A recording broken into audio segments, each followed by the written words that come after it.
What's up, guys? Welcome back to Light Source Engraving. If you are a first-time viewer, thank you so much for stopping by. If you're a returning viewer, I really appreciate you coming back. I didn't scare you away the first time. And today I have a cool little video for you. And I just want to go over the process I use to adjust an image to get it to turn out pretty well on a piece of wood. It's a picture that my daughter had requested that I do on wood. She wanted it for a decoration, so I made it for her. And it's a picture of an Instagram influencer. Now, this picture is just a screenshot from my PC. So all I did was use a snipping tool and got a screenshot of the picture and then pasted that right into LightBurn. And what I'm wanting to show in this video is that you don't need fancy editing and you don't need to take a ton of time to get a decent result on a piece of wood. So I'm just going to show you what I do in my process when I'm trying to look at a photo and see what kind of adjustments I need to make for it. This photo was a challenge. The person featured in the photo is wearing a white suit. So I had to get that white suit to somehow turn out and look decent on wood. So that was the biggest challenge for me. And let's just jump into LightBurn and I'll show you how I adjusted the photo. All right, we have the unadjusted image on the right side and the adjusted on the left. So I'm going to show you what I was looking for in this image when I adjusted it. You can see the suit is white, and then there's a lot of lighter areas in this whole image, whether it's the lights or the floor, the Kit Kat, the writing on the package. So we don't want to lose that detail either, but we want to make this suit stand out so that we can tell that it is light. And I know from previous testing that with this 30 watt diode, a line interval of 0.07 works well for photo engraving. So basically you can run some tests on a photo with that you have and get your line interval dialed in, and then you'll have a good place to start when trying to do an unknown image, especially one that was a copy and paste from an Instagram post. So the first thing I do is change the enhance radius to 5 and then the enhance amount to 50. That's kind of a standard, but you can see how it changes the appearance of the image. So let me make this 0. Whoops. Let's zoom in. I'm going to leave my hands. Make sure both of those are 0. All right, now let's change this to 50. This 5. And you can see how that's kind of bringing out some detail, some hyper detail.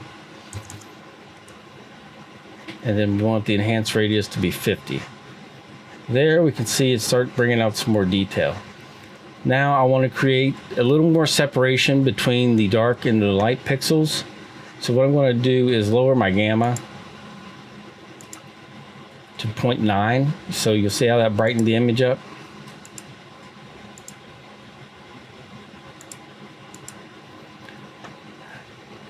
Now what we want to do is drop the brightness back down, compensating for that gamma, and then I decided to increase the contrast up to 5. That way we'd get good separation of this white suit and the rest of the background. So now when we zoom out, we can see how the white suit is starting to stand out from the rest of the background. So the goal is to have the white suit get a very light burn, but then everything that's dark get a darker burn, so that our eyes will see that as basically being white or light, if that makes sense. So those are the adjustments that I have done, and just done completely within LightBurn.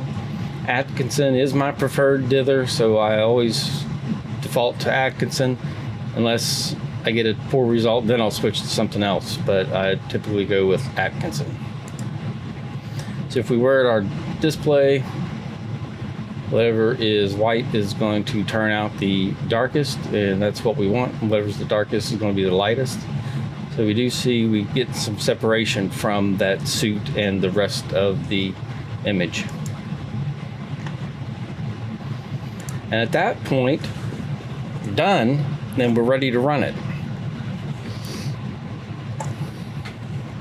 So I hope that makes sense as far as what I'm looking for when I'm adjusting the image. I want to create some separation from the white suit and all the stuff that's going on behind it.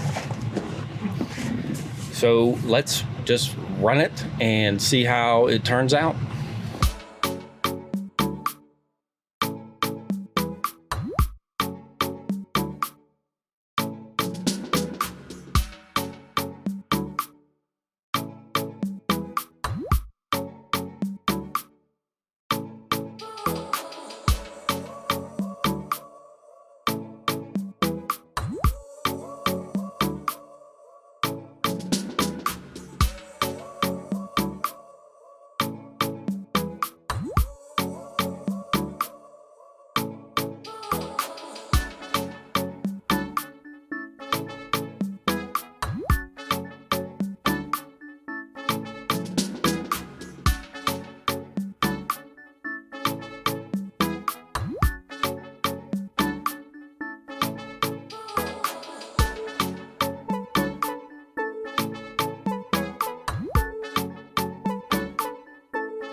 Okay, that was a pretty big job.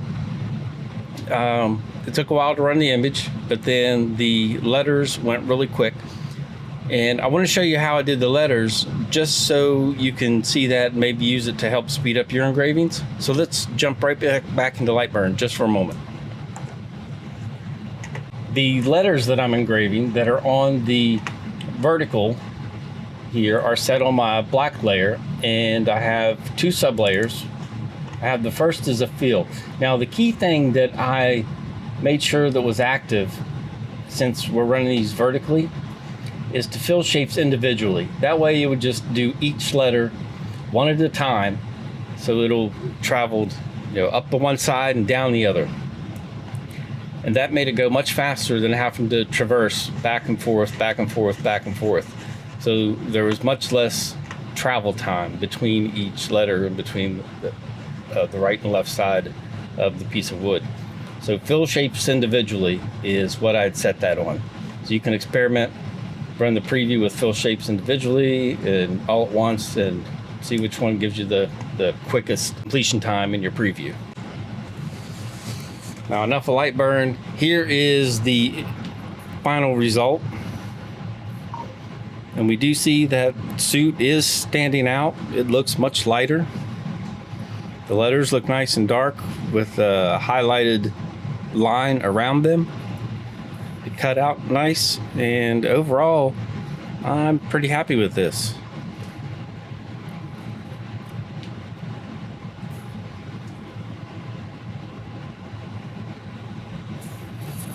Now, I did coat this with one coat of walrus oil and then just left it alone for a little while, let that soak in. So now that walrus oil is nice and dry and the image looks good.